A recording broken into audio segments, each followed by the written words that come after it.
Like I said, some of our upcountry customers, the cost of getting my power to them, some of them we put a meter. Man, it's just one bulb and he charges his katululu every 3 days. It didn't even register on the meter.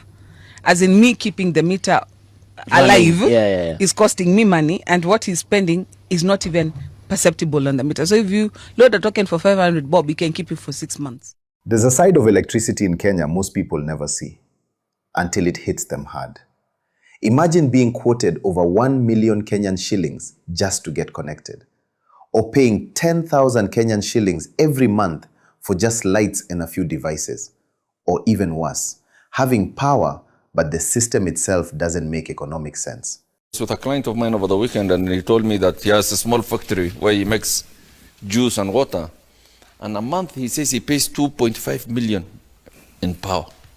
What? 2.5 million. And small factory, small, makes water, distilled water and juice.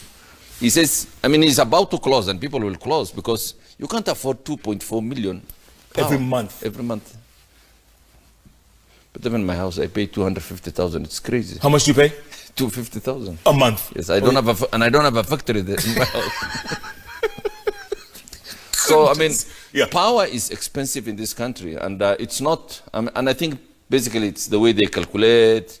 There's no system. I think they can inflate, they can deflate. They can raise up, they can raise down.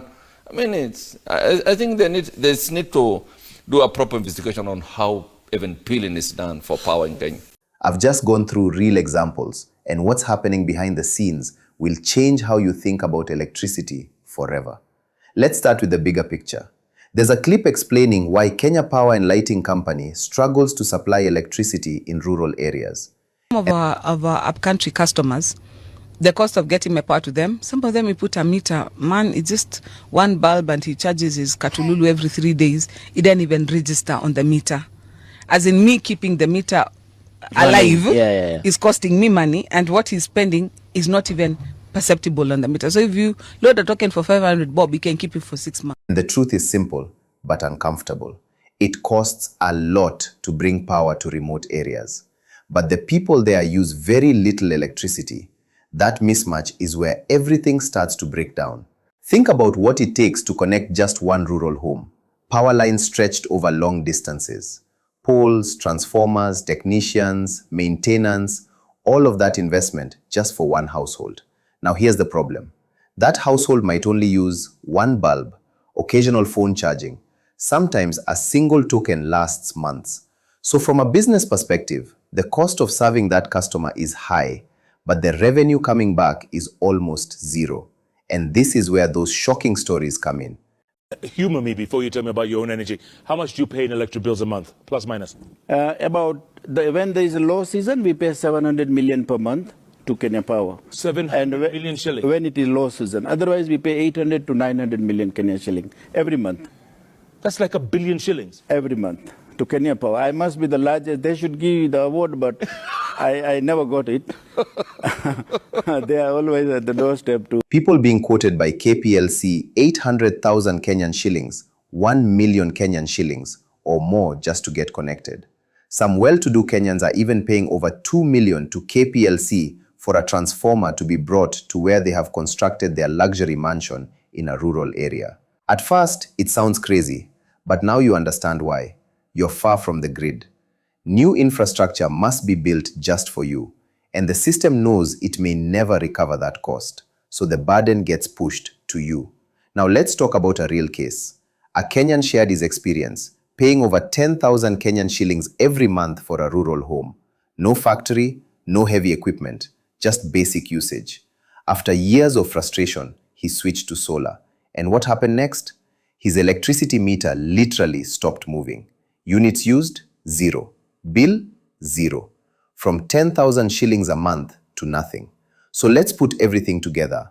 One person is being asked to pay a fortune just to connect. Another is paying high monthly bills for minimal usage. And the utility itself is struggling to make the numbers work. That's not just a small issue. That's a broken model for this kind of environment. And this is where most people are thinking about it the wrong way. They keep asking, when will the grid reach me? But the real question is, why am I depending on the grid at all? Because everything that makes grid electricity difficult in these situations is exactly why solar makes perfect sense. No expensive connection fees, no waiting for infrastructure, no unpredictable monthly bills. You install once and you generate your own power. Simple.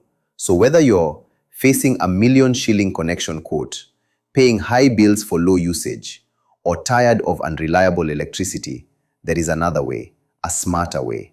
Install solar anywhere in Kenya, Nairobi, 07922 47397 or 0794 716 562. Kisumu, 07922 45589, info@powerafricasolar.com.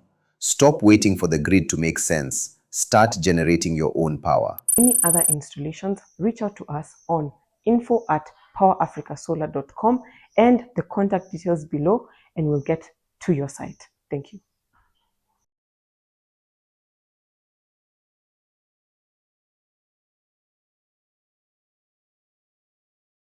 Guys would sometimes not read meters.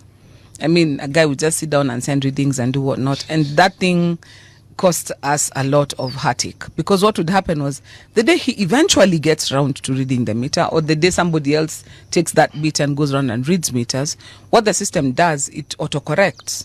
So if you've been assuming Joy has been consuming to 2 units, then the day you come and you bring a reading and it shows actually, since the last time the meter was read until now, Joy has actually consumed 50 units. Oh, and we've only managed to bill for 18 so far. So these are that, it autocorrects like immediately. So your next bill, that's why you'll be saying, I've been getting bills of 10K.